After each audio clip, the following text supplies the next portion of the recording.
Muchas gracias.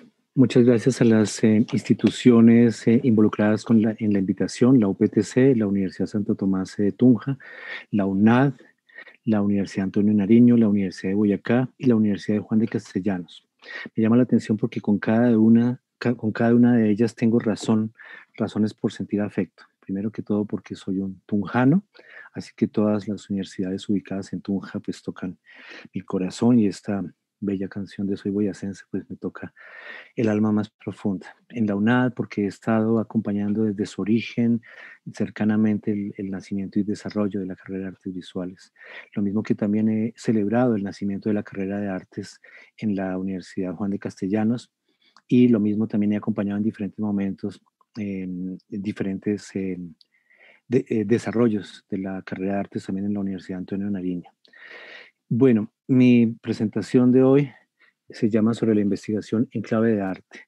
Lo primero que voy a hacer es compartir mi escritorio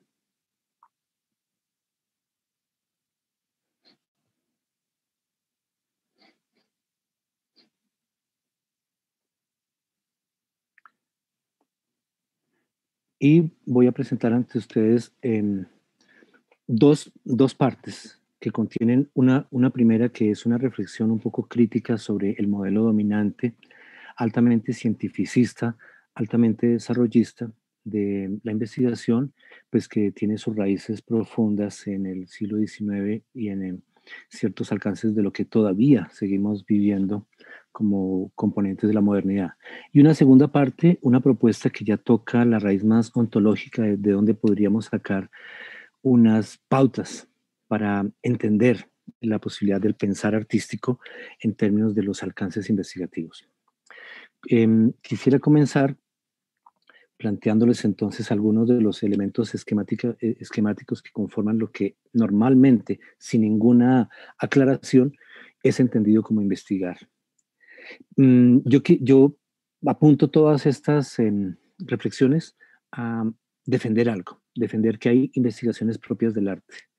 Estas investigaciones son investigaciones fundamentales que comprometen la certeza de los presupuestos en los que se cimienta un sistema de sentido en un contexto, ya sea una época, una cultura, una nación, una región, una creencia.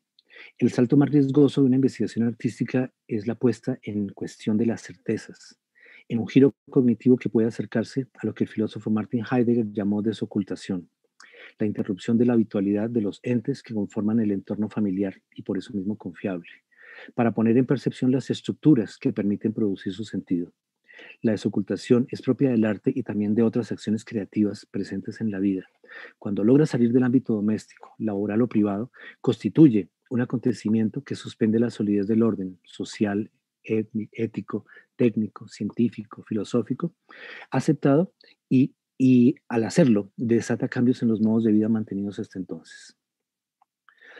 Esto, la noción dominante y cientificista, tecnicista, desarrollista y economicista de la investigación, que suele ser, por más que discusiones que se siguen dando y claro, por más avances que hemos tenido, sigue siendo dominante y sigue siendo dominante en nuestra contemporaneidad en términos de seguir pidiéndole a la investigación que sustente, se justifique en la posibilidad del desarrollo de la economía prioritariamente, pues tiene su origen en la ciencia moderna, como parte fundamental del proyecto de un sistema total de todo lo que puede ser sabido, que fue llamado conocimiento.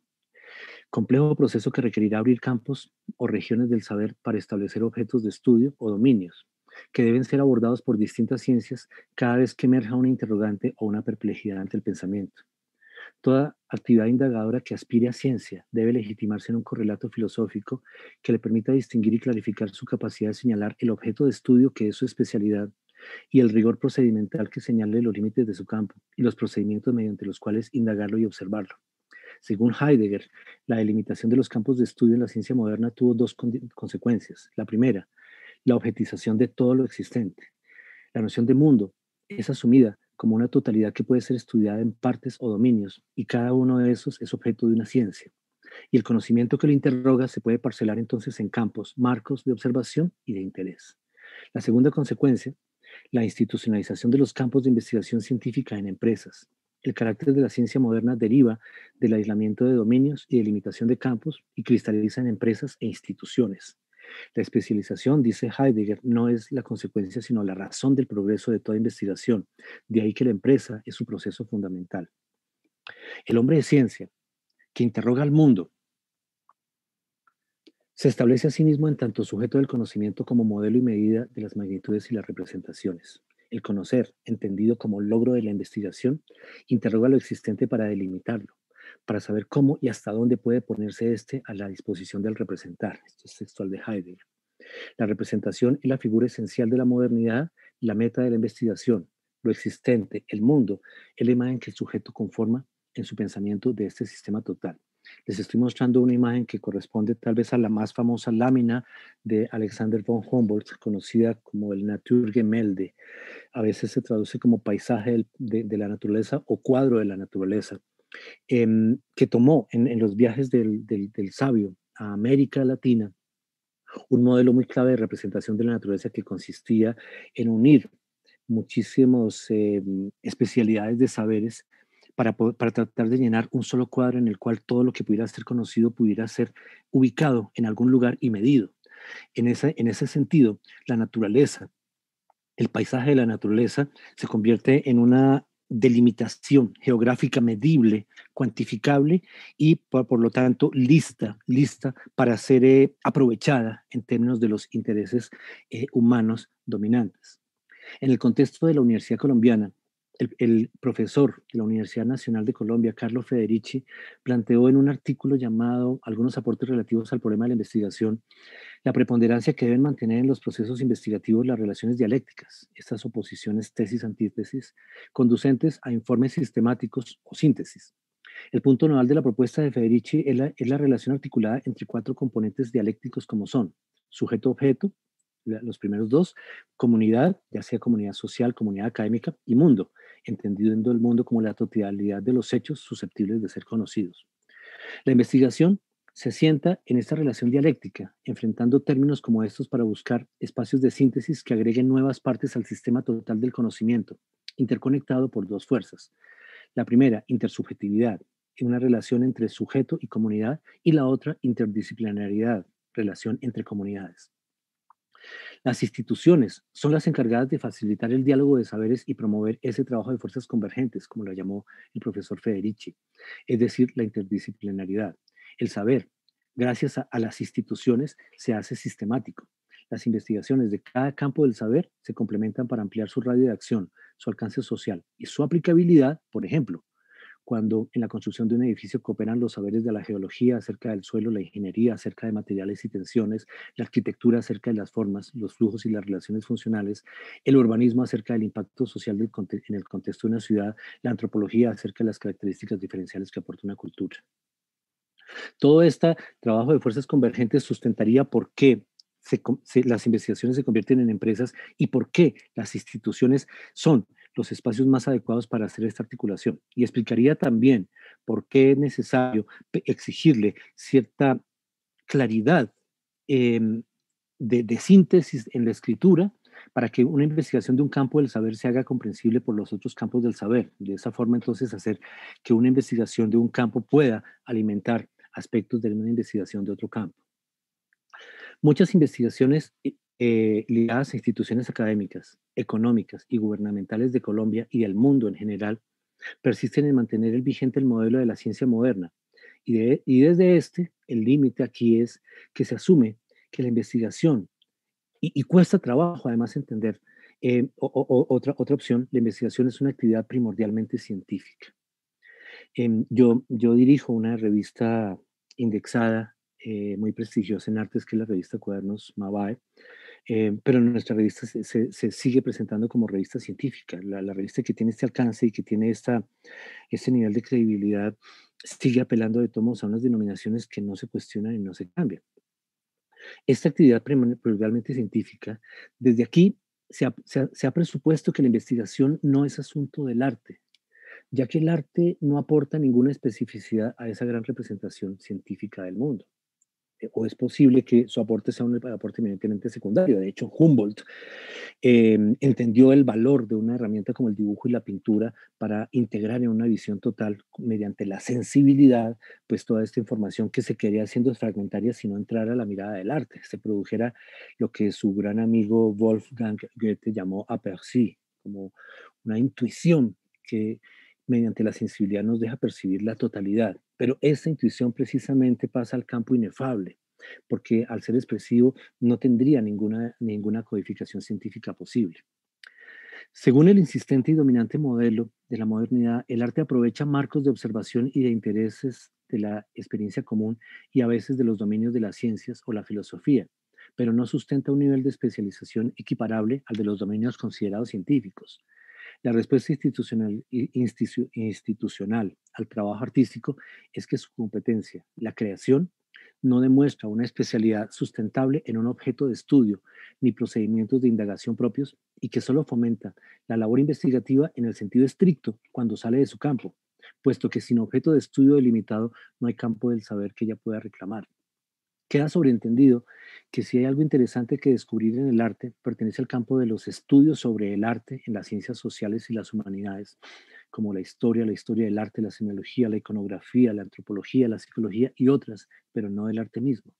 O se asume que su campo de investigación es eminentemente el de la búsqueda de nuevos medios representativos o expresivos, técnicas o materiales, renovaciones de estilo, nuevas interpretaciones o versiones de obras anteriores. Y en esa espiral y en esa sustentabilidad de un objeto de estudio o de una utilidad, por supuesto, como lo podemos ver recientemente, los proyectos artísticos quedan también atrapados en la espiral del entretenimiento o del turismo, la estetización de los territorios que promueve la diversión del viaje o la culturización a partir del conocimiento de los aportes históricos.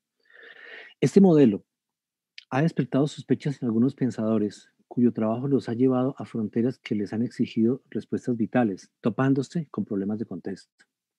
Los problemas de contexto requieren que un investigador reconozca la finitud geográfica, étnica e histórica de los principios fundamentales según los cuales los procedimientos, las observaciones, las condiciones de prueba y las enunciaciones conforman un sistema de sentido. Cerca del final de su Tractatus Lógico-Filosóficos, dice Ludwig Wittgenstein: nosotros sentimos que incluso si todas las posibles cuestiones científicas pudieran responderse, los problemas de la vida quedarían todos por resolver. Desde luego no queda entonces ninguna pregunta por hacer y precisamente esa es la respuesta. Una de las últimas sentencias de Wittgenstein antes de también decirnos que de lo que no se puede hablar es mejor callar. Pero más adelante, en su etapa madura, el mismo filósofo plantea una salida al silencio frente a la perplejidad de lo que dejaba de parecer una condición universal para sentarse en los bordes de la experiencia cultural, ya que las formas de hablar logran sentido en el uso, al interior de juegos de lenguaje, o sea, contextos específicos de significación y aplicación conceptual. Parte importante de la labor de clarificación consiste en regresar los conceptos a su ambiente significativo propio. En ese sentido, no se trata de buscar generalizaciones, sino identificar lo que Wittgenstein llamó parecidos de familia, o sea, grupos de rasgos presentes de diversa manera en miembros distintos de una misma familia, cuya afinidad no se reconoce por la presencia compartida de uno solo de ellos. Dicho ambiente es un contexto desde el cual se producen los fundamentos que permiten estructurar la experiencia y hacer pensables los objetos que la experiencia asume como reales. Postuló el gran pensador Gregory Bateson que toda época y todo contexto son ciegas a sus fundamentos de lo que toman por cierto y evidente. Es así que lo que puede entrar en cuestión son solo las investigaciones, construcciones o formulaciones que se hacen siguiendo esos presupuestos, ya que no son enunciados de manera explícita, sino aprendidos como estructura subyacente de todo posible sentido. Los presupuestos mismos no entran en cuestión salvo cuando un contexto se encuentra con su límite y descubre en su finitud su condición histórica. Al ser tema del pensamiento, los fundamentos del contexto pierden su carácter de presupuestos. Se hacen susceptibles de impugnación, lo que quiere decir que desde el momento en que son enunciados explícitamente son elegibles. Y si bien perdemos en certeza, ganamos en libertad de aceptarlos, rechazarlos o cambiarlos por otros. Pero hay una condición para que los principios fundamentales puedan ser enunciados. Debe ser posible percibirlos, reconocerlos. Y eso solo es posible mediante la intervención previa de la acción artística desocultadora, que interrumpa la habitualidad y con ella la confianza del contexto. De aquí que la entrada del arte sea necesariamente previa a la racionalización. teorización y enunciación de los fundamentos de un sistema de sentido. Las investigaciones de contexto, las investigaciones artísticas son investigaciones que problematizan el contexto, es decir, el sentido. Martin Heidegger, en su artículo El origen de la obra de arte, ha planteado una sospecha como esta. A fin de demostrar, esto es textual de Heidegger, a fin de demostrar y comprender lo correcto, la verdad de un enunciado, no nos queda más remedio que apelar a algo ya evidente. Ese presupuesto es, en efecto, inexcusable. Mientras hablemos y opinemos así, seguiremos entendiendo la verdad únicamente como una corrección que ciertamente precisa de un presupuesto, que nosotros mismos imponemos, solo Dios sabe cómo y por qué razón. Termina la cita de Heidegger. Heidegger expone en la pregunta por la esencia del arte, su relación fundamental con el contexto. Por ese camino descubriremos, según otra vez palabras de Heidegger, si el arte puede ser un origen y por lo tanto debe ser un salto previo, o si debe quedarse en un mero apéndice y por lo tanto solo podemos arrastrarlo como una manifestación cultural tan corriente como las demás. Termina la cita de Heidegger. Si se queda en una manifestación cultural más, el arte se inscribe como testimonio cultural y funciona como vestigio de la normalidad al interior de un borde espaciotemporal. Su valor tendría que ser establecido por los antropólogos o los etnógrafos y tasado por los historiadores o los mercaderes de rarezas. Pero si es un origen, la actividad artística permite superar la inmediatez encubridora del contexto de sentido de toda sociedad, no solo de la moderna, desde la cual el orden dado es adoptado pasivamente como único modo natural de llevar la vida. Como salto previo, las obras de arte anticiparían las condiciones de nuevas formas de existencia por ruptura o por ampliación de los umbrales de la normalidad. El arte es, entre todas las actividades humanas, instrumento privilegiado para comprender los procesos de conformación del sentido histórico, discontinuo de nuestra existencia. A lo largo de los últimos 100 años, el- muchos filósofos, científicos e investigadores han advertido este poder originario del pensar artístico, presente en la actividad creativa, en tanto no sea por sentada ninguna prescripción de uso, valor absoluto o verdad universal. Este poder consiste en inaugurar problemas, abriendo temas de investigaciones futuras. Tratándose de la investigación intuitiva, sensible, anterior a su enunciación proposicional, dijo el filósofo y psicólogo Félix Guattari: la potencia estética del sentir, si bien iguala en derecho a las otras potencias del pensar filosóficamente, de conocer científicamente, de actuar políticamente, nos parece que ha pasado a ocupar una posición de privilegio en el seno de los agenciamientos colectivos de enunciación de nuestra época. Esto lo está diciendo Guattari cerca de los años 90. Desde su investigación que tocó el límite entre la psicología y la filosofía, afirmó Guattari, tardíamente en la historia de Occidente, el arte se ha destacado en tanto actividad específica, animando una referencia axiológica particularizada. Y continúa Guattari, los paradigmas de la tecnociencia ponen el acento sobre un mundo objetal de relaciones y funciones que tiene sistemáticamente entre paréntesis los afectos subjetivos, de suerte que lo finito, lo delimitado, coordinable, venga siempre a primar sobre lo infinito de sus referencias virtuales. Con el arte, por el contrario, nos dice Guattari, la finitud del material sensible deviene soporte de una producción de afectos y de perceptos que tenderá cada vez más a excentrarse respecto a los marcos de coordenadas performados. Este trabajo de insistencia, visible en el conjunto de obras de los artistas, es lo que podemos llamar su investigación artística. Una investigación artística, si bien compromete prácticas y procedimientos de las maniobras existenciales, rebasa los límites de la anécdota biográfica y vivencial. Todo intento de estudio sobre las investigaciones artísticas va en busca de lo que se conserva en las obras, precisamente estos bloques de perceptos y afectos. No se trata de emociones representadas, sino bloques sensibles de aquello que pasa por la sensibilidad en determinado momento, en algún borde finito de contexto. Resistiendo a la muerte del artista, de quienes lo conocieron y compartieron eventos biográficos con él, de los contemporáneos que compartieron experiencias generales de sentido en su cultura, de su época y su sociedad, las obras de arte conservan formas de la sensibilidad que dieron contexto de sentido a la experiencia vital. Dice Guattari otra vez, el arte no tiene el monopolio de la creación, pero lleva a su punto extremo una capacidad mutante de invención de coordenadas, de engendramiento de cualidades de ser inauditas, jamás vistas, jamás pensadas.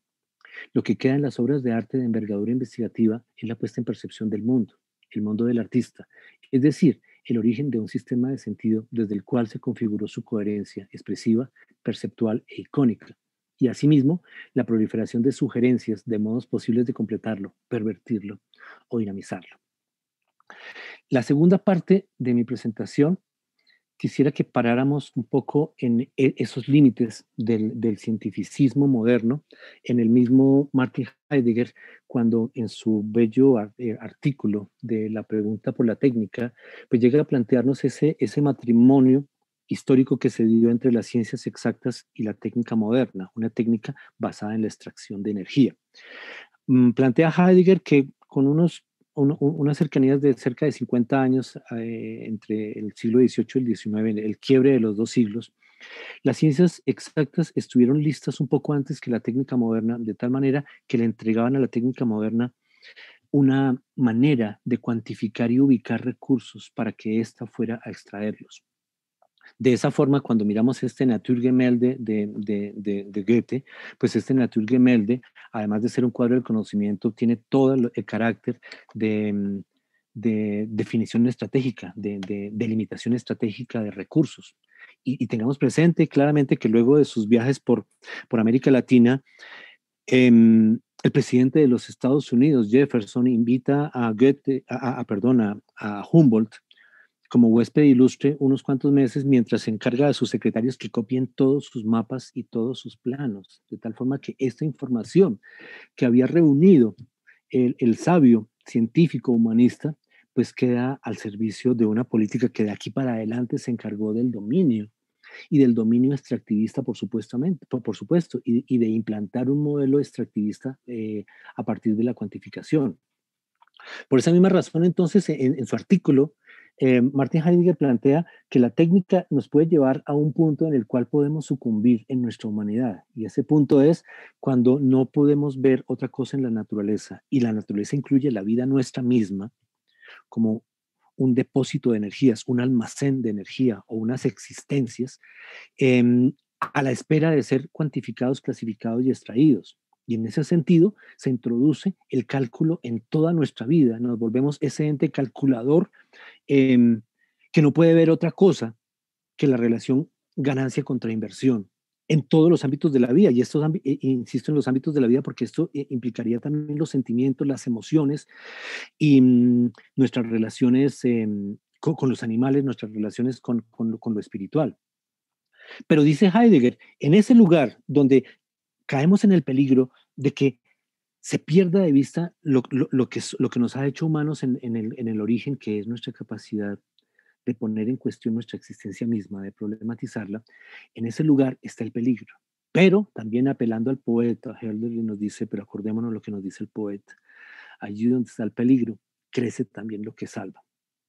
Y a partir de este momento, entonces nos empieza a plantear esa pérdida de la capacidad misteriosa de la naturaleza en medio de una entrega al cálculo de la extracción. Allí aparece el arte. Aparece el arte como algo que nos salvaría de ese peligro. Quisiera que miráramos un poquito qué es lo que pasaría con esa salvación del arte. Ahora, el arte como una actividad fundamental, como una actividad propiamente humana, no el arte como un recorte cultural únicamente presente en la historia de Occidente. El arte aun cuando no se lo llamaba arte. El arte aun cuando no se había diferenciado como una práctica distinta de otras. En ese sentido, quisiera apelar al planteamiento de varios historiadores del arte cuando nos plantean el origen y nos remontan a las pinturas de las cavernas, en este caso las cavernas de Lascaux. Hay dos versiones sobre este origen del arte. Cuando comienza Ernst Gombrich con su historia del arte, nos dice allí en las cavernas donde el ser humano paleolítico, un cazador acosado por la necesidad, un cazador buscando supervivir, llegaba a estas cavernas oscuras y hacía pinturas de animales, de los animales que él cazaba. Probablemente nos hace concluir Gombrich.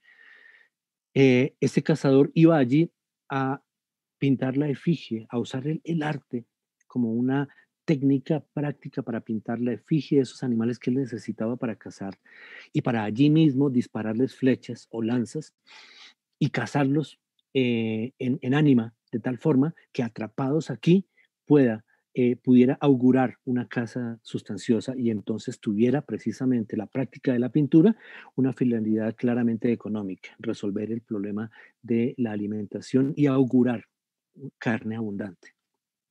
Estamos viendo una de las importantes galerías, la galería principal de las cavernas de Lascaux.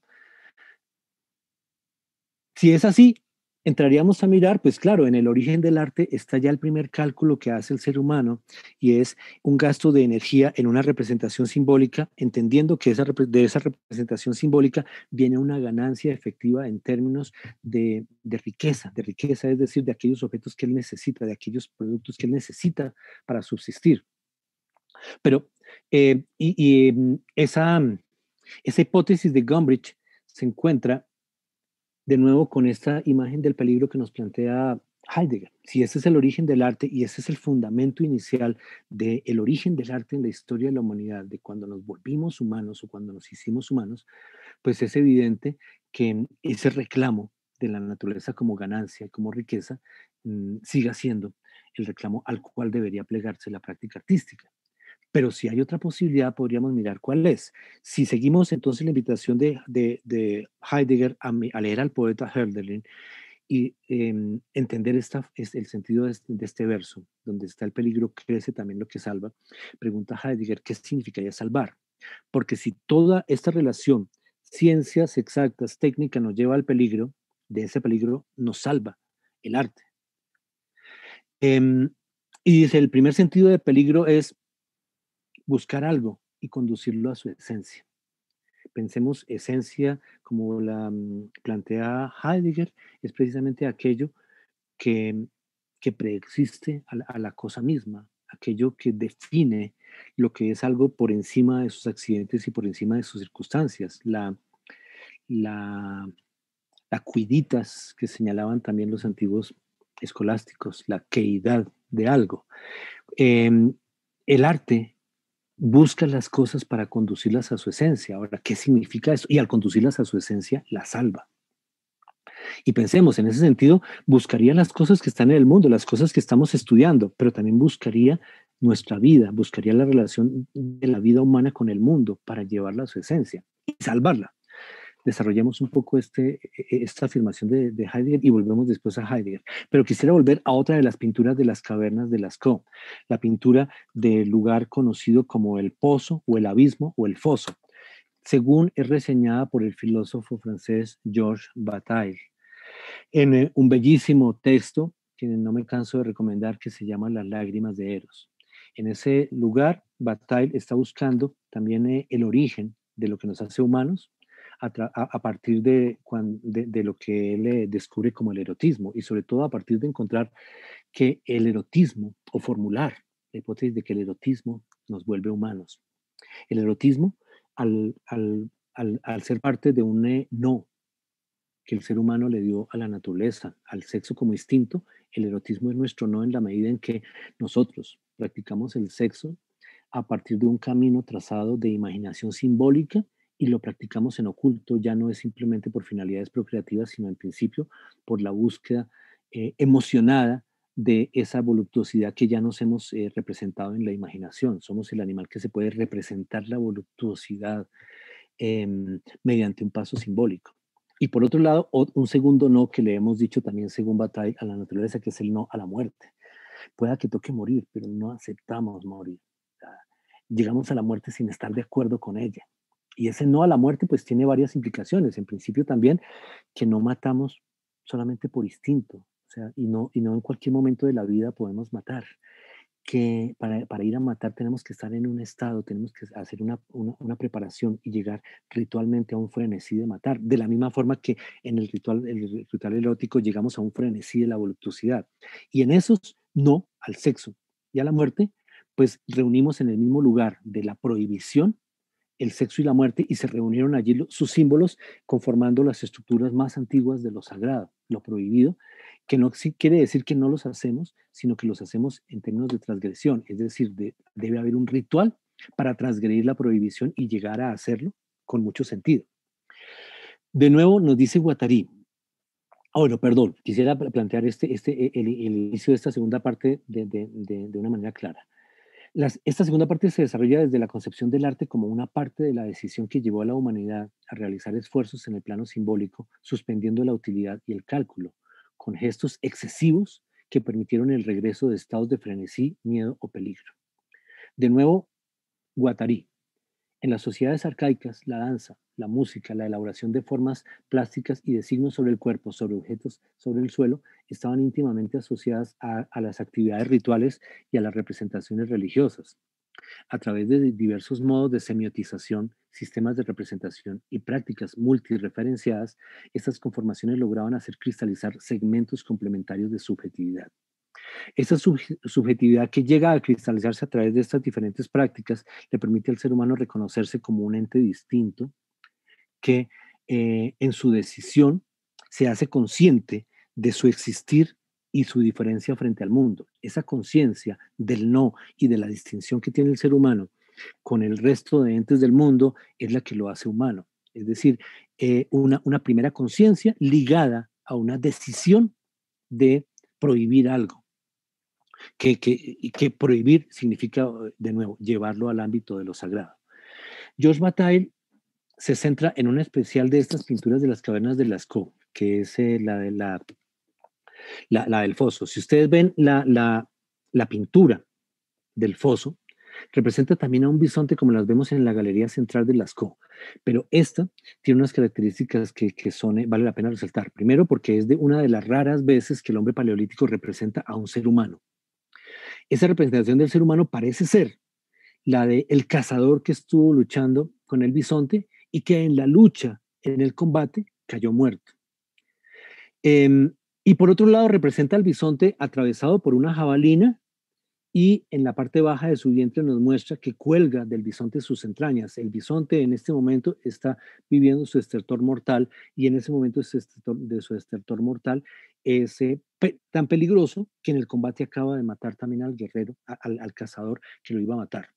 Segundo aspecto, la ubicación de esta pintura en Lascaux, el foso, es precisamente una ubicación muy interna en la tierra que tiene un acceso mucho más difícil que otros espacios de las cavernas de Lascaux y de hecho, después de reptar por túneles muy estrechos y muy oscuros, hay que descender un abismo subterráneo y venir a este lugar a hacer la pintura. Hay varias preguntas que despierta esta pintura. ¿Cómo llegó hasta allá el hombre paleolítico con la tecnología paleolítica? Conjuntos de cuerdas y posiblemente luces muy mortecinas o sin luz, pero al venir a este lugar donde falta el oxígeno tenía que abrir fuego o encontrar luz de alguna manera para hacer esta pintura. ¿Y por qué tanto esfuerzo para venir a hacer una pintura? A un lugar tan difícil, ¿por qué no hacerlo en los lugares, seguirlo haciendo en los lugares donde tradicionalmente y con diferentes distancias de tiempo fueron hechas las otras pinturas? ¿Por qué hacer este en este lugar tan difícil y regresar? O probablemente, ¿por qué correr un riesgo tan grande para hacer una pintura? Todo lo que condensa esta pintura se reúne también con dos preguntas misteriosas de Bataille. Nada nos explica por qué este cazador representado tiene cabeza de pájaro, por un lado, y segundo, tiene el sexo erecto.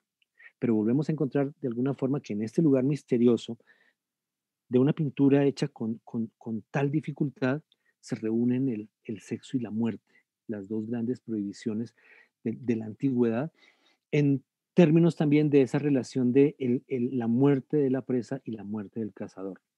Dice Bataille, esto puede corresponder también al viejo tema del crimen y la expiación. Pero si es así, y si pensamos que esta pintura está en el origen de una práctica que podemos más adelante separar como artística, hacer pinturas de las cosas que tenemos en nuestra vida, pues es un gesto abiertamente excesivo. Excesivo en el sentido en que es muchísimo trabajo y además se corre muchísimo peligro pensando en el beneficio que se podría traer. Si el beneficio fuera solamente económico, pues ya ese trabajo ha sido hecho en lugares menos difíciles de las cavernas. Porque este gesto excesivo significa que no podemos nosotros resolver la respuesta por una finalidad práctica que nos presente una justificación y que nos diga todo este esfuerzo se compensaba en que había una gran ganancia que era tal. Pero nos dice Bataille, si nosotros pudiéramos responder estas preguntas sobre esta pintura, podríamos enfrentar el primer misterio de nuestra pregunta por lo humano, lo que hace humano al humano, la esencia. Pero esta pregunta, fíjense ustedes, empieza a conducir la pregunta por lo humano a una pregunta por su esencia. ¿Qué es la humanidad de lo humano en esta pintura? Precisamente, entonces, puede ser que el cazador, también entonces realizando una acción chamánica, expía con su muerte la muerte del bisonte, paga una vida con otra vida. Pero en este caso hay una práctica que es importante tomar en cuenta. No es necesariamente su muerte, aunque sí el riesgo de su muerte, pero es la representación de su muerte. Si es un cazador chamán y llega hasta este lugar tan difícil, con tanto trabajo y con tanto riesgo, se llega a este lugar porque hay un trabajo de expiación. Y al hacer la pintura, el cazador que ya ha matado regresa del estado de matar mediante el arte. Y miremos, si esta es la pregunta y si esta es y si estas hipótesis nos llevan por un buen camino, pensaríamos si sabemos por qué razón se justificaba en el hombre paleolítico esta relación cazador-chamán-pintor, hacer esta pintura en esas condiciones, podríamos saber no solo asuntos fundamentales sobre la esencia del arte, sino sobre la esencia de lo humano. Mm, de nuevo, ese encuentro entre muerte y sexo nos viene también a plantear otra cuestión. Tanto la muerte como el sexo son dos grandes gastos de energía que hace un hombre práctico acosado por la necesidad, como es el hombre paleolítico. Y estos dos gastos de energía son importantes de regular porque este hombre vive del ahorro de la energía. Para supervivir precisamente se debe em, hacer una inversión en sustentarse de tal forma que esa inversión sea compensada con aquello que se gana y se siga sobreviviendo. Si la inversión es excesiva, pues se sucumbe buscando el no sucumbir. Por lo tanto, esta, este ahorro de energía es entendible en el sentido de que le traslada esa prohibición a dos prácticas de desperdicio como son matar y el sexo. Entendamos las dos, porque no se mata de manera normal, hay que entrar en un estado de frenesí y porque no tenemos el sexo simplemente como instinto procreativo, porque el sexo en nosotros es voluptuoso, es excesivo y los signos del sexo, los signos del erotismo son excesivos también. Y encontrando esos dos signos están los signos del arte. El arte es una acción excesiva, es una acción de un gasto de energía que no tiene una explicación directamente práctica para supervivir, o no tiene una demostración directamente práctica. Pero ahí está entonces finalmente en ese acuerdo entre muerte y erotismo, donde se revela y se oculta al tiempo el misterio de lo humano y esta pregunta de cómo es que el arte puede conducir a su esencia algo para salvarlo. Mm, Esta es una pintura del siglo XX, una pintura del gran muralista José Clemente Orozco. Fue llamada por el poeta Justino Fernández Catarsis. Está en Bellas Artes y es una pintura de grandes dimensiones. Es una gran pared, un gran panel puesto en una pared de tamaño muchísimo más grande que el de una persona. Y apela a un sentido actualizado en el siglo XX de lo que significa el concepto antiguo de catarsis. Pensemos que Aristóteles nos plantea que hay un momento en la tragedia que es una obra de arte muy elaborada, muy compleja y de nuevo excesiva, donde ocurre un flujo de emociones colectivas muy alto, un momento importante de curación, que es el sentido de la palabra catarsis, de purgación, eh, que en el arte se traslada luego a la política. Los ciudadanos viven un momento de catarsis en la tragedia griega que tiene que ver con la contemplación del horror que produce dos sentimientos colectivos, la compasión y el temor. Y mediante estos dos sentimientos conduce al público a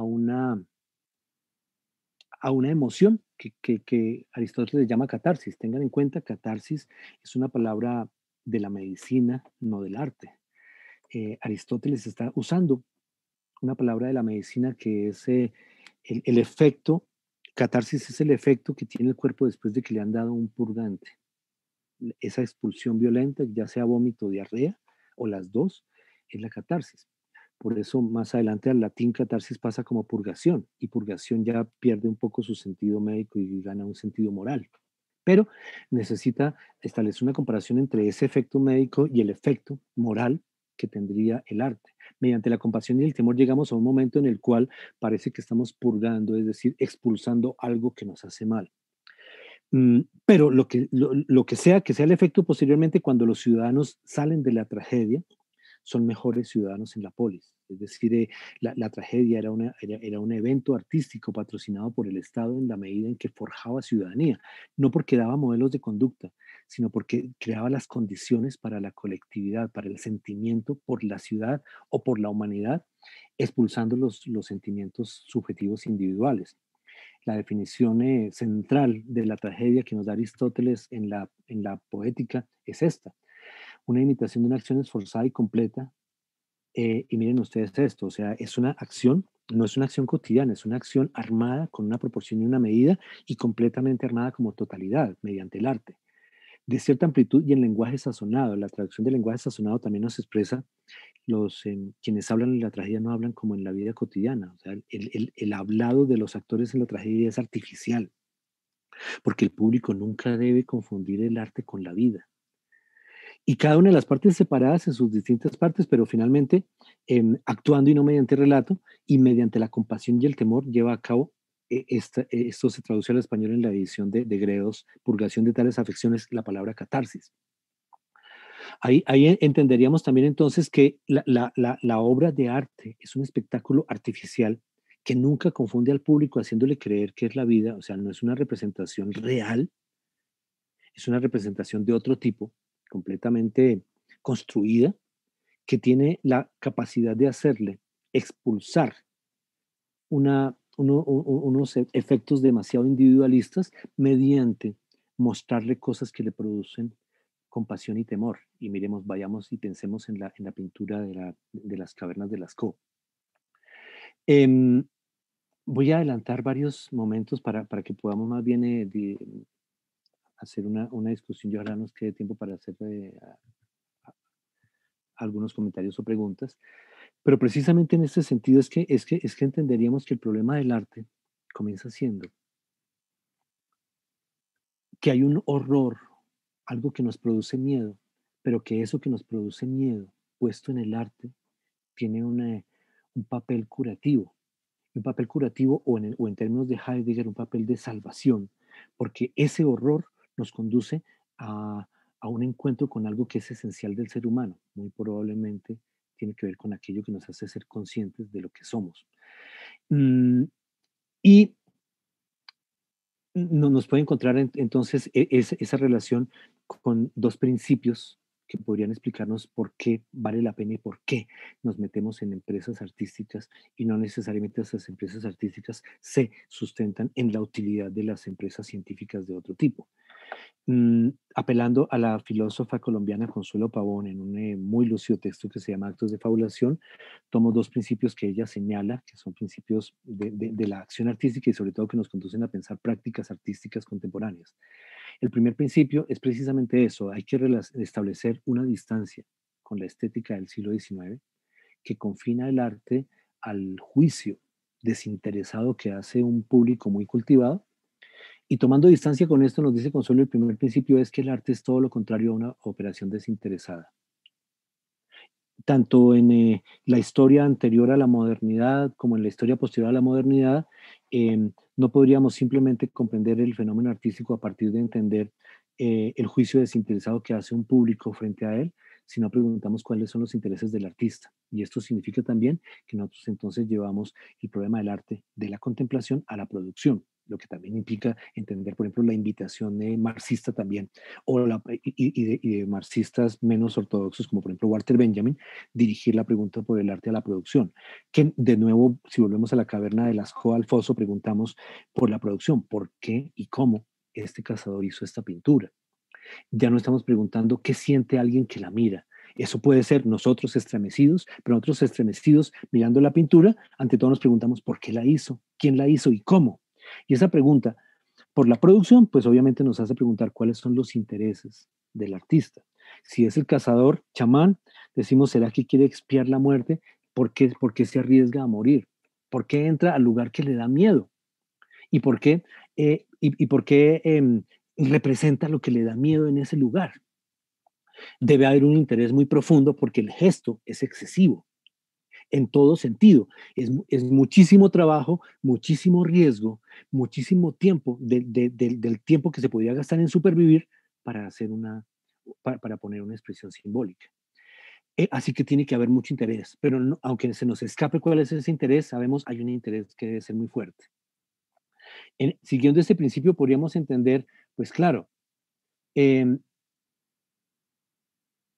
el interés implica un gasto muy grande de riqueza, de inteligencia, de esfuerzo, de trabajo, que no está orientado a decirnos es que luego de este esfuerzo viene una compensación económica en el cálculo ganancia contra inversión.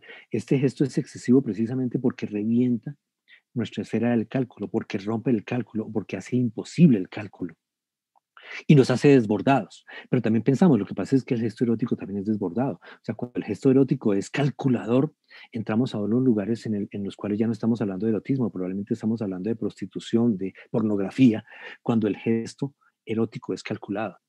Cuando realmente entramos en la vida y estos gestos del erotismo son verdaderos, son desbordados y son también excesivos. Y lo mismo entonces lo que tiene que ver con la muerte, o sea, nuestro duelo ante la muerte, cuando nos importa y cuando nos interesa esa muerte también es desbordado, también es excesivo. No tenemos simplemente una compensación normal calculada frente a nuestras emociones ligadas a la muerte.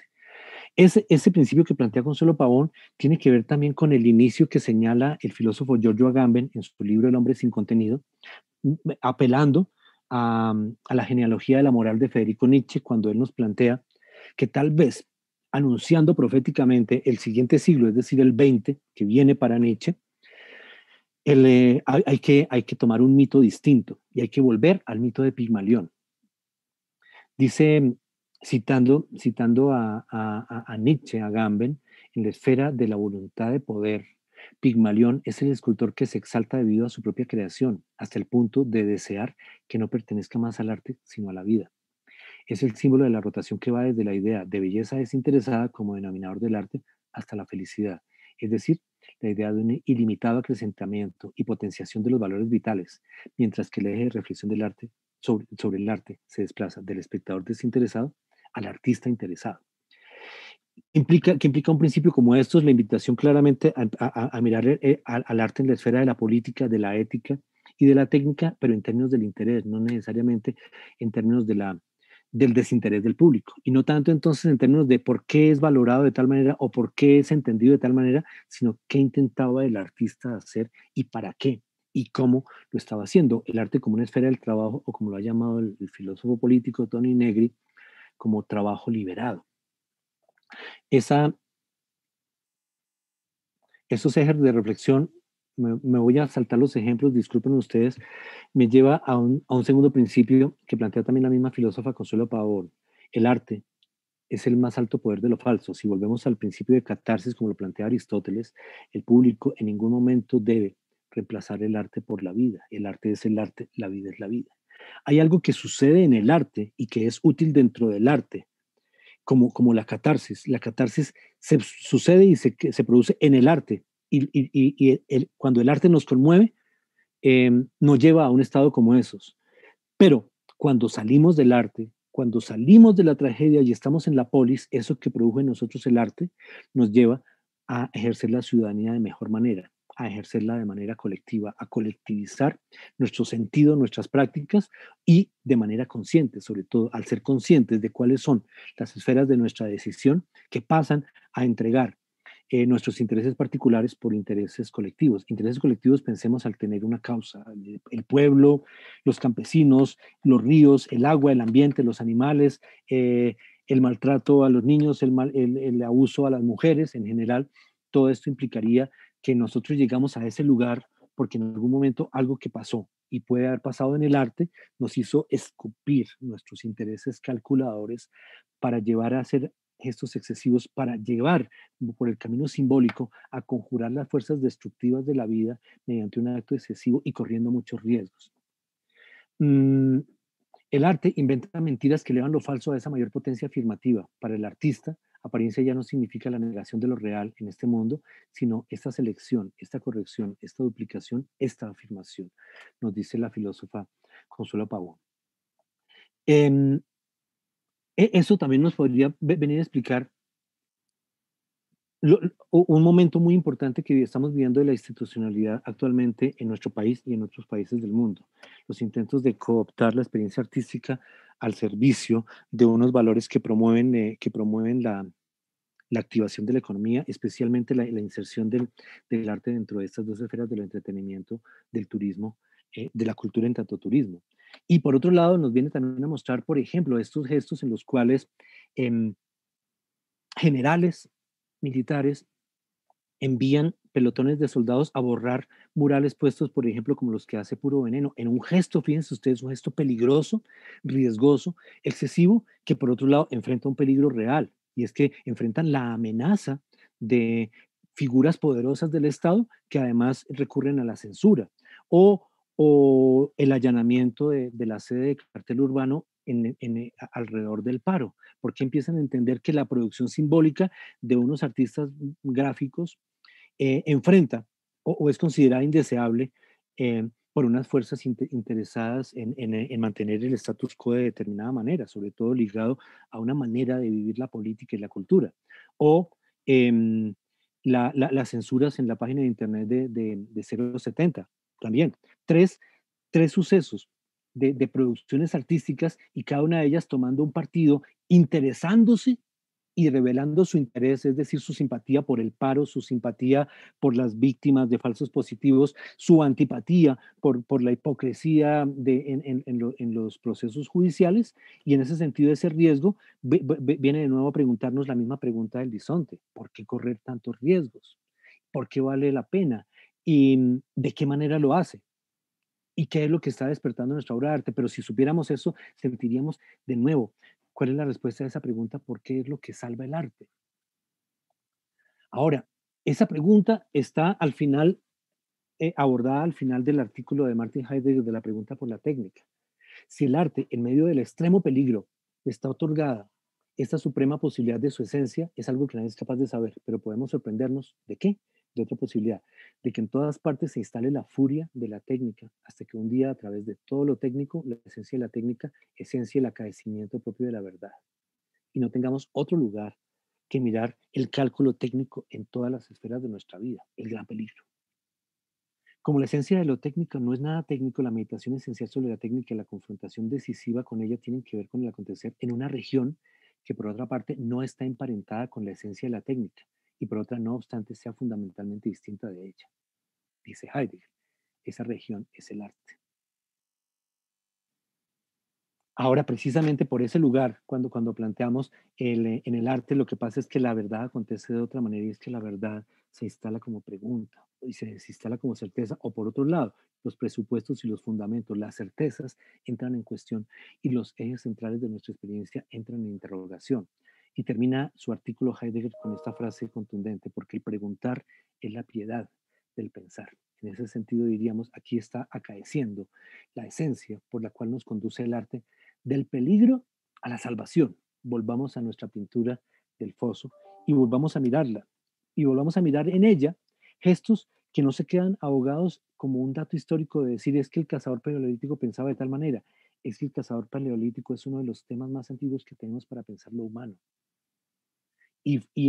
Como uno de los temas más antiguos que tenemos para pensar lo humano, nos llega gracias a que este humano se manifestó a través de una práctica artística ligada a la pintura, pero ligada también a un intermedio de un esfuerzo y un gasto de energía enorme para hacer una pintura, de energía vital, de energía existencial, de energía física, para llegar a hacer una pintura y regresar. Ahora, si la cosa es así, entonces diríamos, pues claro, lo que pasa es que esfuerzos como estos también se hacen para otras empresas mucho más prácticas. Esfuerzos como estos las hacen las grandes hordas paleolíticas para huir del invierno. Grandes caminadas para llegar a territorios más cálidos o detrás de las manadas o para buscar agua.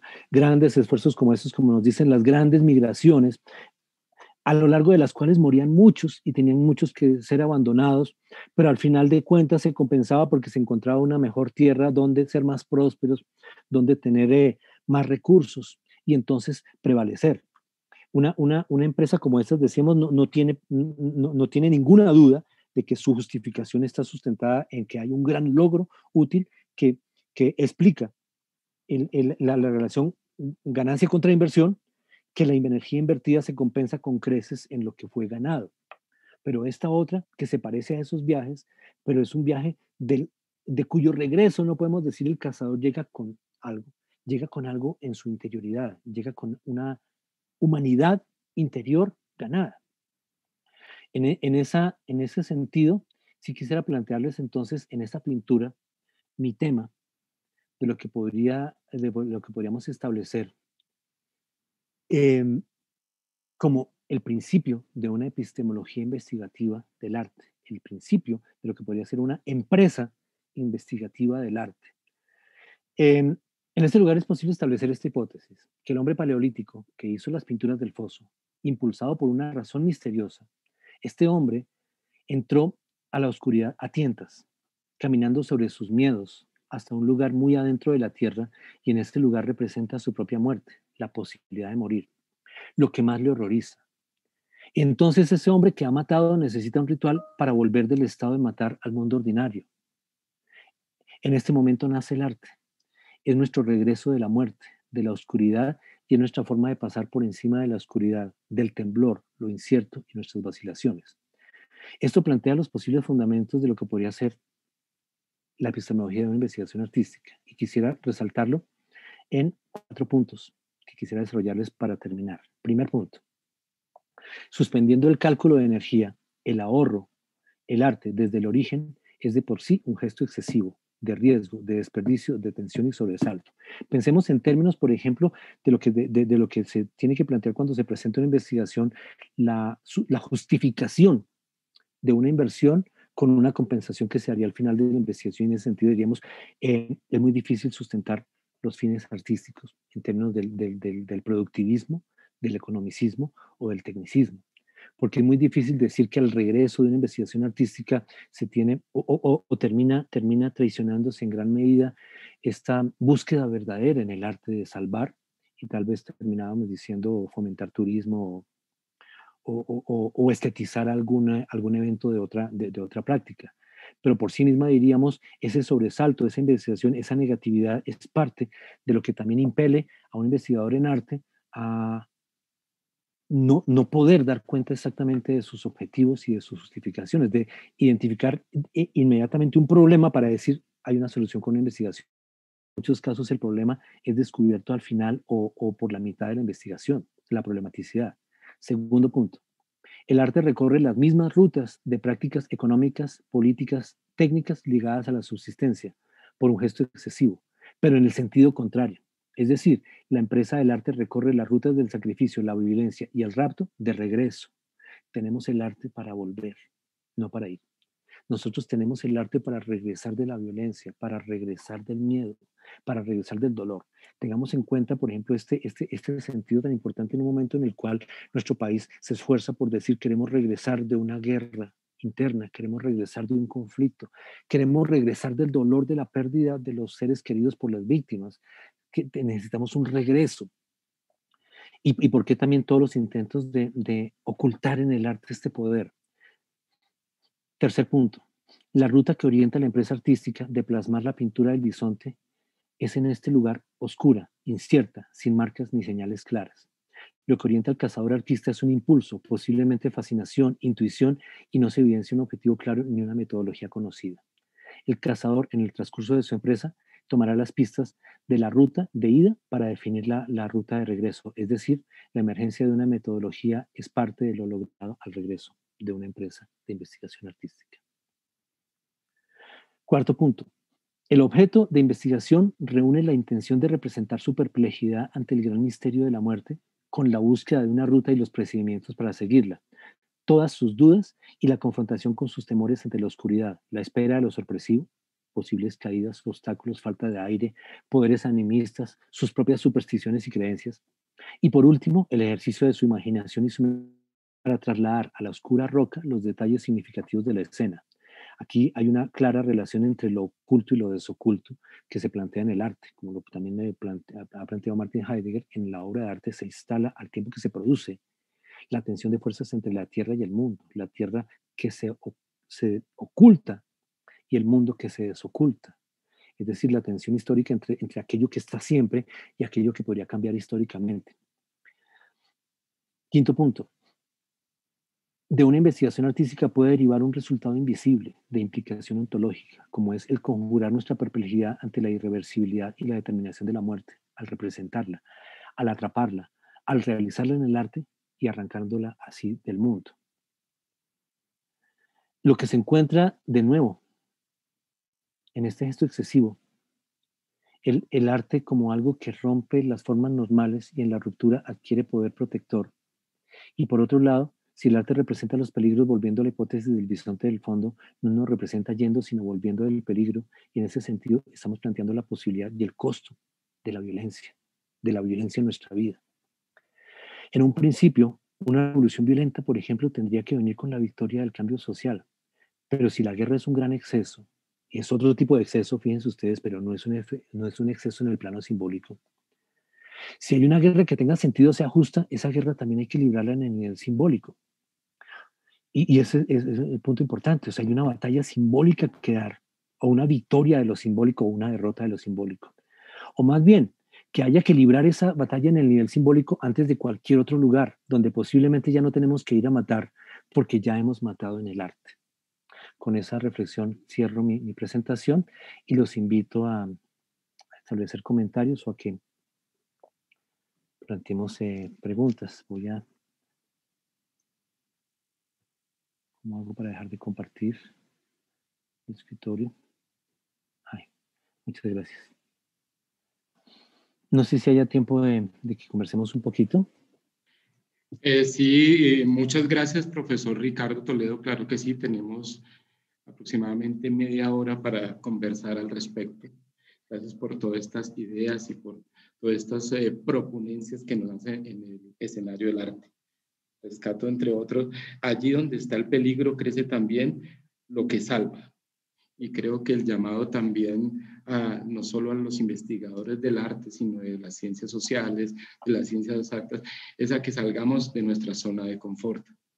Veíamos en tiempos de pandemia investigaciones, o sea, ¿cómo investigo si no puedo salir a campo? Pero no nos exigimos más qué podemos hacer desde donde estamos, por ejemplo, desde nuestra casa o desde nuestra institución.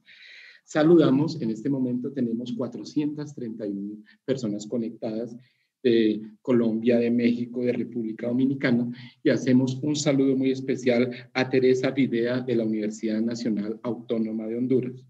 Y le extendemos un abrazo solidario en estos momentos aciagos por los que atraviesan. Vamos a empezar, profesor, con las preguntas que tenemos acá en el chat. Y la primera sería, la hace Yolanda González. Técnica, ciencia y arte. ¿Dónde termina una y continúa la otra? Apelando al contenido de la presentación, muchas gracias por la pregunta. Eh, Afirmo, siguiendo como estas reflexiones, que las tres se sitúan en el mismo camino. Lo que cambia en ellas es su direccionalidad. La ciencia y la técnica van en un sentido de buscar. El arte va en ese mismo camino de regreso.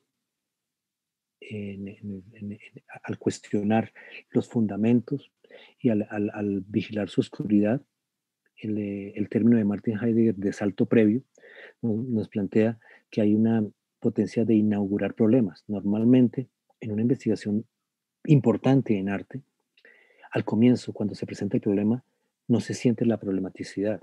El primer esfuerzo que tiene que hacer un planteamiento artístico es demostrar la problematicidad de algo que en general la gente diría, pero ¿cuál es el problema? Yo no veo ningún problema. Pero en ese demostrar la problematicidad como salto previo, estaría señalándole posibles rutas que ya unos métodos mucho más positivos y claros tendrían para recorrer ese camino que la obra de arte ha caminado de manera incierta, y cuando regresa el arte camina la ciencia y la técnica a un lugar a poblar posiblemente ese lugar con aperturidades de sentido que que amplíen los márgenes de vida humana cuando sus resultados son positivos, cuando los resultados de la ciencia y la técnica están garantizados por la idoneidad ética de los investigadores. Gracias, profesor Ricardo. Tenemos otra pregunta. El interés del por qué o para qué del arte quizá pueda tener un nexo con las totalidades inacabadas y la angustia frente a la muerte, sin trascender a la luz de Martin Heidegger. Sí, yo creo que a mí me ha sonado mucho el término de Ludwig Wittgenstein, las perplejidades, esos momentos en los cuales em, nuestro lenguaje se vuelve balbuceante porque no tenemos conceptos para pensar las cosas.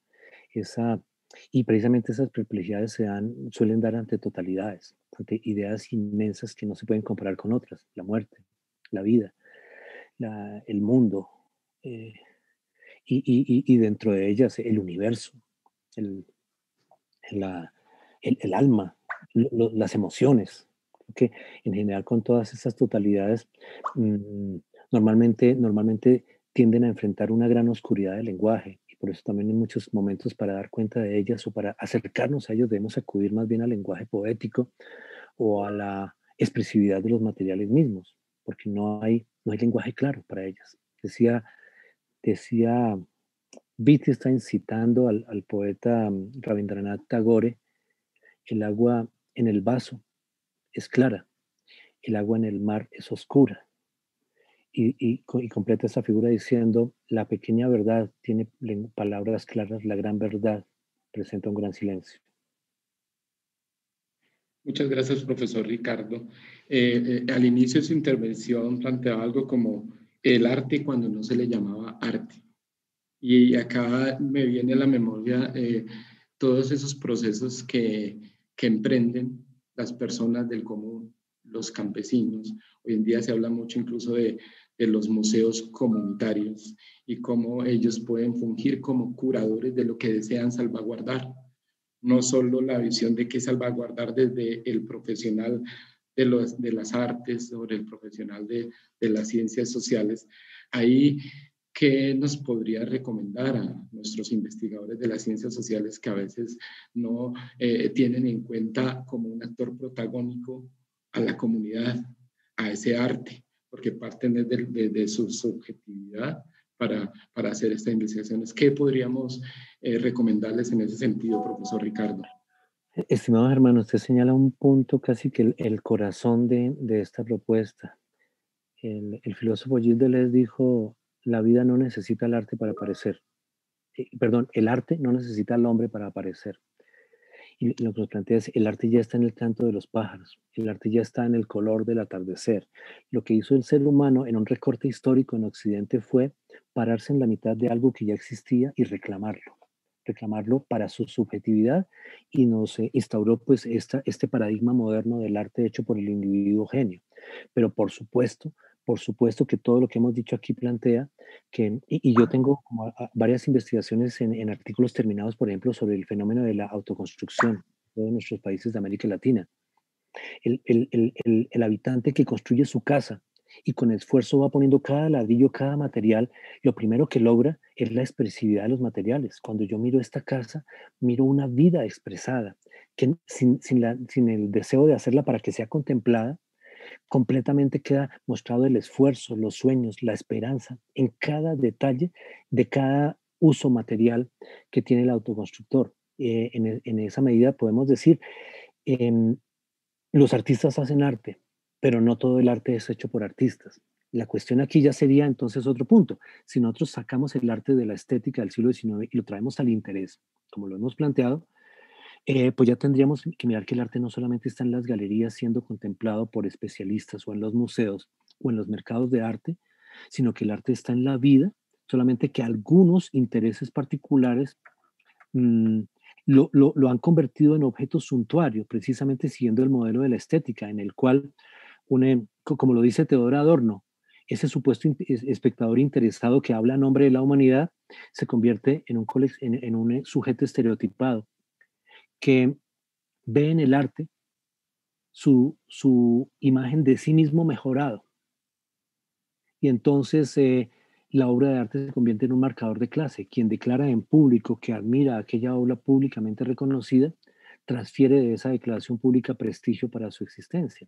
Y pues aquí cabe todo el esnobismo que quieras entender. La mejor definición de snob yo la encontré en Marta Traba, precisamente refiriéndose al mundo del arte colombiano de los años 80. Decía, el snob admira en público lo que le aburre en privado. Recuerdo un graffiti que me impactó mucho que decía, nosotros no es que queramos vivir así, es que queremos vivir aquí.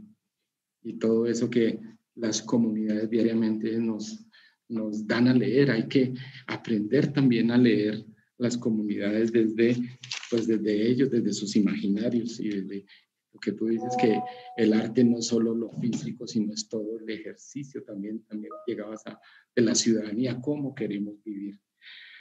Otra de las palabras recurrentes en tu exposición fue catarsis, y mira que nos llevaste a esa origen de la palabra que tenía que ver pues, con lo más mundano, con eso de lo gástrico y esas cosas.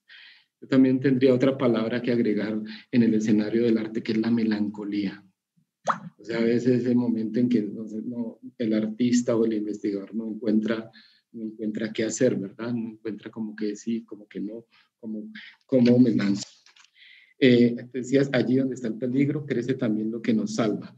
Y creo que la invitación también es a salir de esa zona de confort, ¿verdad? En que nos encontramos y que ya habíamos hablado. Aquí tenemos otro mensaje del público. La guerra pasó en lo físico. El arte tiene que poner la guerra en el plano de lo simbólico, porque ahí también pasó. ¿Qué nos podrías comentar al respecto? Mira que yo llamé a esto la batalla abstracta. O sea, si nosotros ganamos las otras batallas, pero no ganamos la batalla abstracta, no ganamos nada. O sea, si venimos en todo este paso de la muerte y luego nos paramos a contemplarla y tomamos la decisión de regresar, tenemos que haber sido capaces de ponerla en el plano simbólico. Y esto significa necesariamente lo que, por ejemplo, ahorita es tan clave en muchos de los actos de la JEP, poder convertir en versos, en canciones, en pinturas, el dolor, para que no se trata de olvidar y pasar la página, sino recordar la decisión que tomamos de no matar más. Y ahí en ese recuerdo de la decisión es que emerge de nuevo la conciencia, porque sabemos lo que es la muerte, porque sabemos lo que es el dolor, tomamos una decisión colectiva. Y siento que en gran medida la defensa de que nosotros mantengamos un estado de guerra está ligada permanentemente a la alienación que busca de nuevo la inconsciencia. Quien suele enervadamente pedir la guerra lo hace desde una gran inconsciencia. También siento por qué tanto interés en atacar la educación, por qué tanto interés en cooptar la educación, por qué tantas suspicacias sobre las universidades. A veces hay un periodismo chabacano en nuestro país que de manera suspicaz mira al estudiante que protesta y nos dice, este estudiante, ¿de dónde acá entiende la Constitución? ¿Dónde se volvió inteligente? Y uno dice, pues en la universidad, idiota. El papel de la universidad es volverlos inteligentes, para que ellos salgan de la universidad y piensen el mundo y tomen posición. Una posición que confronten honestamente con sus valores, que confronten sus principios y que vivan coherentemente de acuerdo a esos principios. En ese sentido, es la conciencia, el acto que nos hace conscientes y en esa medida, por supuesto que muchas esferas de la vida, de la reflexión nos llevan a la conciencia. Esa bella conferencia de Stanislao Zuleta sobre la educación y la democracia nos dice qué es lo que pasa en la universidad, en la educación, que todo pensar debe enfrentar la argumentación, o sea, que no podemos decir nada gratuito, que debemos sustentar. Dice, ¿qué aprendimos en la universidad? A sustentar, sustenta.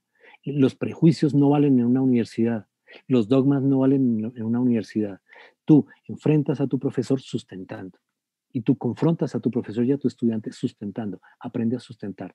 ¿Pero qué significa sustentar? Confrontar tus principios morales, epistemológicos, políticos, con unas realidades inmediatas que deben ser estructuradas. Gracias. Acá entra otro aporte y tiene que ver con la pintura que nos proponías del hombre que muere frente al jabalí. También citas mucho la palabra trance, ¿verdad? Y es de lo que más a los que han estudiado este tipo de pinturas les dice qué era lo que estaba pasando en verdad. un sitio oscuro, un sitio de difícil acceso, que era lo que quería ese hombre plasmar allí. Estaba de pronto bajo efectos de algo. Tú hablabas de la falta de oxígeno, y mira que la falta de oxígeno puede ser también algo que nos lleva al trance. No sé, en el chat nos ponen, la imagen que presenta la escena donde es muerto por el intento de caza no se puede entender como una protesta contra esas prácticas, y la plaza en sitio no público, tal vez para no ser, y la plasma en un sitio no público, tal vez para no ser cuestionado.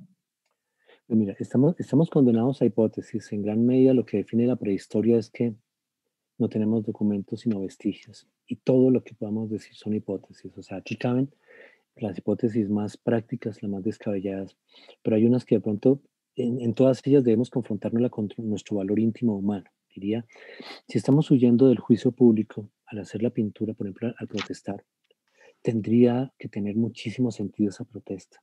Y yo pienso que sí. Ahora, la pregunta es contra quién es la protesta. No hay un rey. Mm, realmente hay una el gran tirano que acosa a este hombre paleolítico es la supervivencia, o sea, los otros animales, el hambre, el frío. Así que muy posiblemente se complementa esa pregunta con lo que hemos venido planteando. La primera protesta es contra la muerte. Protesto contra la muerte.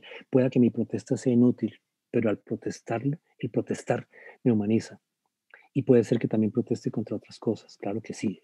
Aún también puede ser por aquellos que la promueven, por aquellos, por ejemplo, que promueven probablemente una violencia real, física, más allá de esta, y la manifestamos representando esa violencia en el plano simbólico. También puede ser, pero tenemos que movernos en hipótesis y confrontarlas cada uno con su interioridad, con su humanidad.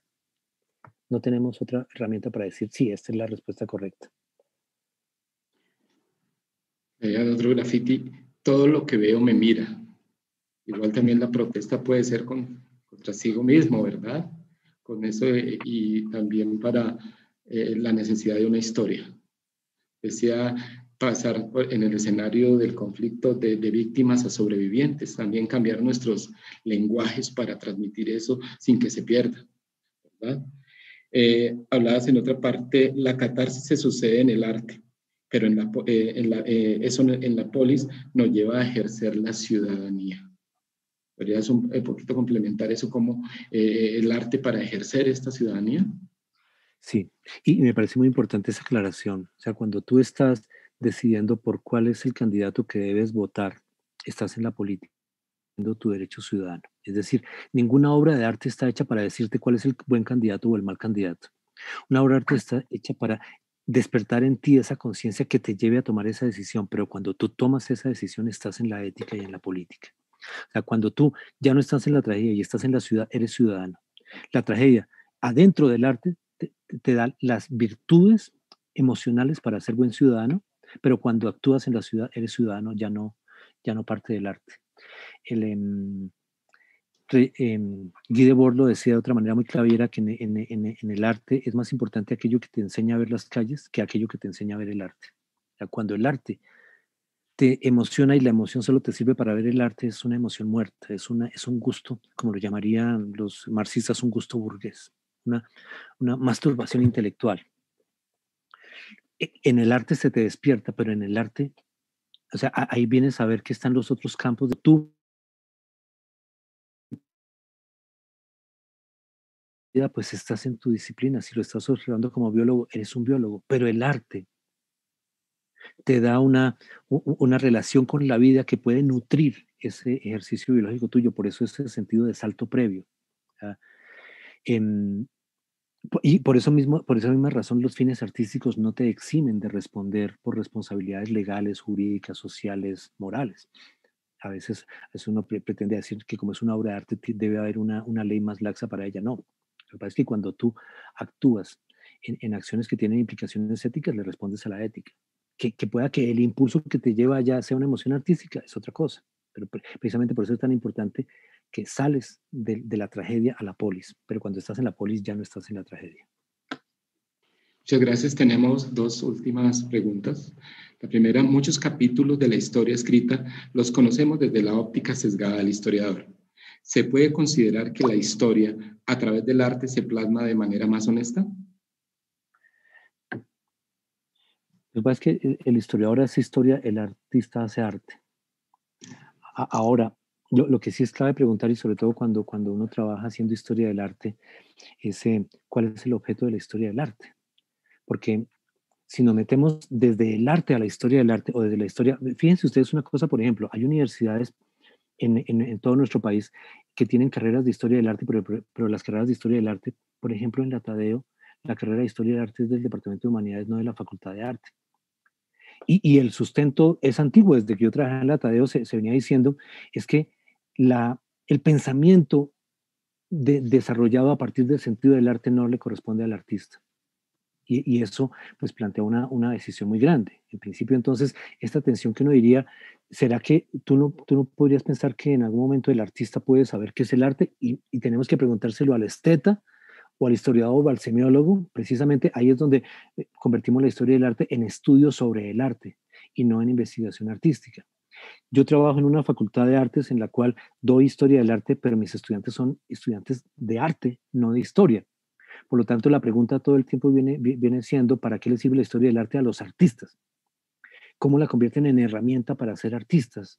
Lo que significa ponerla en crisis, pero también tener una conciencia permanente de lo siguiente, que la historia del arte es un relato escrito por alguien que tenía unos intereses en algún lugar. Por lo tanto, la historia del arte, si no es criticada en sus fundamentos mismos, pues se convierte en un discurso hegemónico. Y el gran peligro que hemos tenido nosotros en la historia del arte es la hegemonía occidental frente a la cual se determina la calidad de una obra de arte. Y una parte importante de lo que hacemos en las facultades de arte, por ejemplo, es enfrentar y confrontar la visión academicista del arte y las visiones universalistas, buscando las autonomías de las producciones artísticas de nuestros territorios, por ejemplo. Gracias. Una última pregunta nos dice, hoy se plantea la necesidad de confrontar las realidades. ¿En dónde termina la función del arte en medio de un mundo en caos? Yo creo que pensando en mis estudiantes artistas, el artista no tiene un consultorio que abra y cierre. Como que él dice, cierro este consultorio y ya no soy artista. El artista está siendo artista siempre. Y creo que este, la función del arte, ¿dónde podría terminar? Pensamos, no, la función del arte tiene 24 horas. Uno de los grandes artistas, de los más importantes artistas de nivel mundial de América Latina, Alfredo Harp, tiene un libro que es muy bello que se llama es difícil encontrar las noticias en la poesía.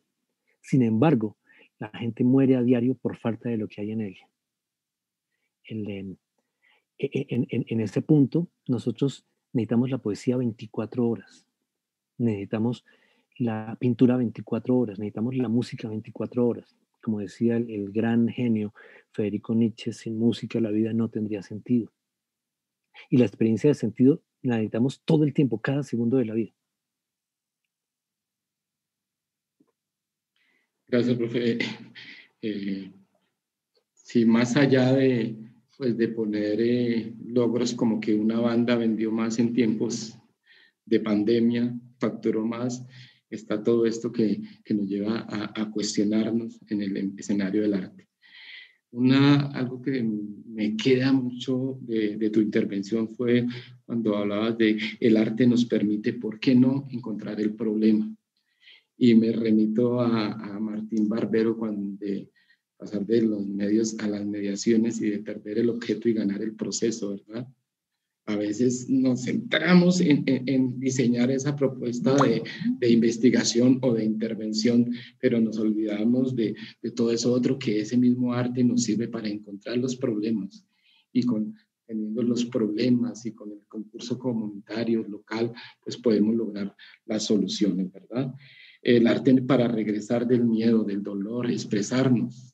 O sea, sí, estos escenarios de pandemia han disparado los chats, han disparado los grupos y todo este diálogo que se está dando es muy fecundo. Y aquí, a propósito de la historia es necesario también que hayan amanuenses que escriban esto que está pasando.